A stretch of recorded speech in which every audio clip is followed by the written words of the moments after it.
Will I grow up to be a big, strong, Texas Jumbo Forever guitar pick just like you? It doesn't matter how big you are, son. It matters what you're made of. We were brought right here to America to be handmade by Luther R.S. Paul. He's an expert in exotic woods.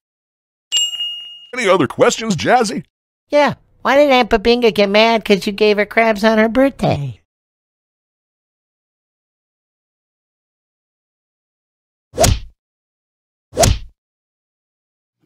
Thank you so much for tuning in for another episode of Ask RGD. If this is your first time viewing an Ask RGD episode, and it's very likely that it could be, as this is only episode number 2, the rules of Ask RGD are very, very simple. You ask me a question as it relates to guitar gear, and I do a video with the answer.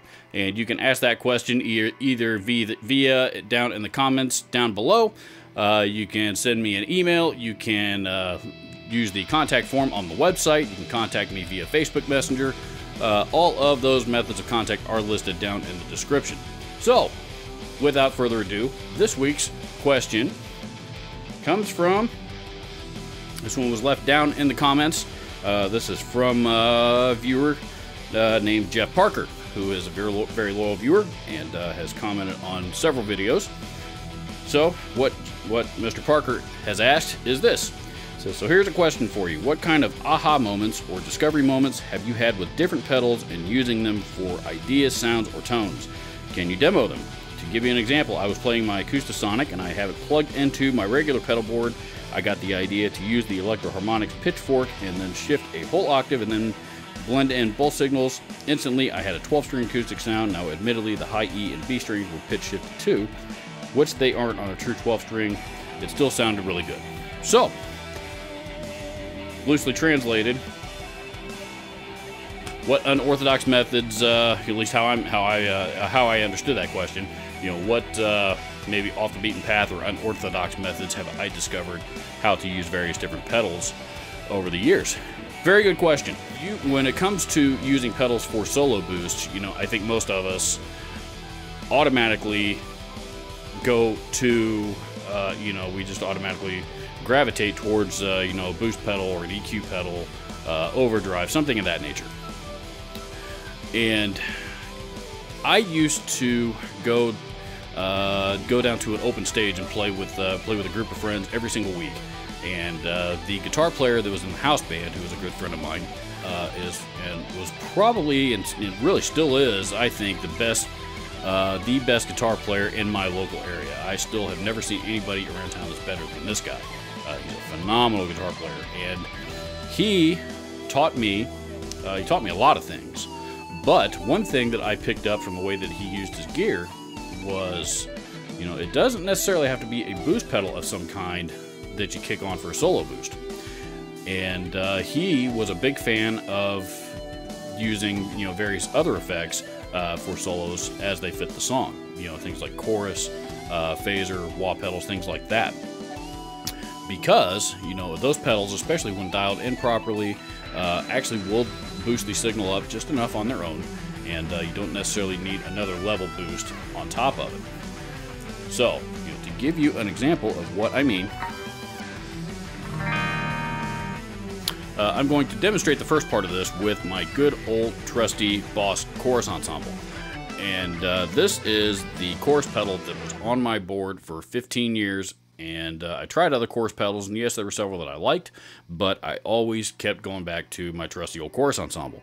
And one reason why is because one thing that it has on it is a level control. And again, the level control, again, within, you know, will boost the effect of the chorus effect, essentially boosting that portion of the signal as well.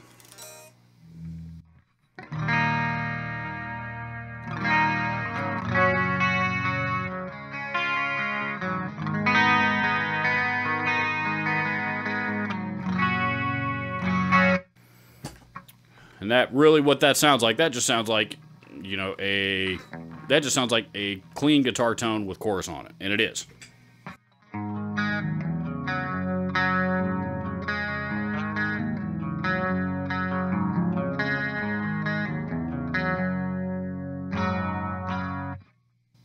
Now, what Dino was using was, he used a Boss Super Chorus, and which is the other main chorus pedal that Boss makes. And the Super Chorus, the difference between the two is, he liked the Super Chorus because it was really, really saturated. However, he dialed it, at a fairly subtle setting. I've always preferred the Chorus Ensemble because it is more transparent. And conversely, I crank mine up. So, where's that level set at? Yeah. I'll turn up the effect a little bit more.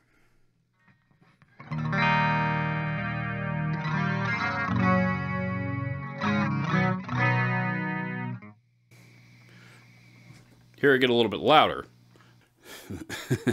Okay, now that I had to change guitars in the middle of the video, I think the battery died in my majesty. Where was I? That was what it sounds like on a clean channel.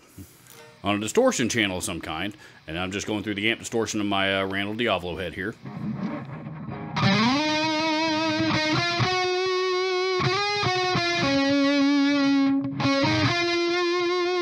But if we use chorus as a solo boost,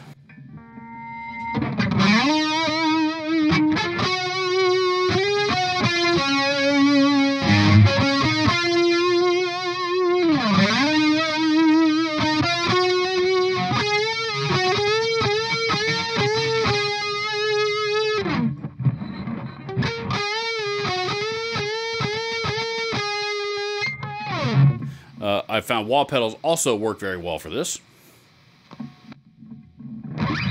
This is without.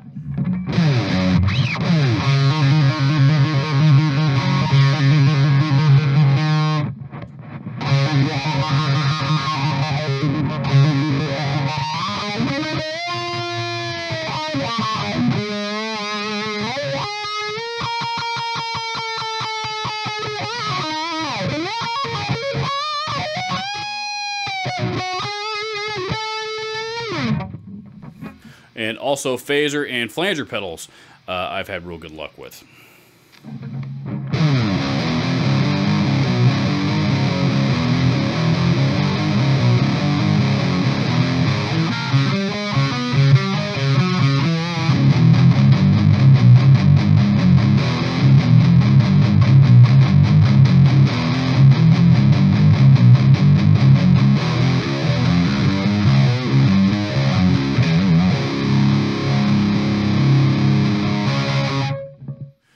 Admittedly, this particular phaser may not have been the best, may not be my first choice, so it just happened to be the first one that I grabbed. However, my original, my original block logo Phase 90 is great for it.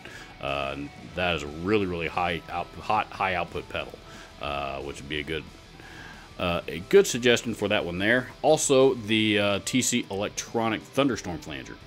Really what you want to look for with this is, various different modulation types of effects that have a level control. And I think those are the ones that are going to give you the best results, such as the Boss Chorus Ensemble. Many Boss modulation effects do have a level control on it, and so Boss pedals in particular I found are very, very good for this purpose. So thank you, Jeff Parker, for submitting your question. I always have a lot of fun interacting with you guys. Again, this is a lot of fun for me. I'm really enjoying doing the series, and I got a lot of great feedback here from the first episode. You guys seem to enjoy it quite a bit as well, so I'm going to keep doing them for a while. Again, if you found this helpful, or if you didn't find this helpful, either way, please leave me a comment down below. Click the like button, click the subscribe button if you haven't already, as well as the alert icon right next to it. That way you make sure you don't miss out on future content of this channel. Links to all of the gear used in this video, including the guitar the battery died in, will be down in the description. Thank you so much for watching. I will be looking for more questions from you so that I can answer them in the next episode of Ask RGD. Thank you so much for watching. We'll see you soon.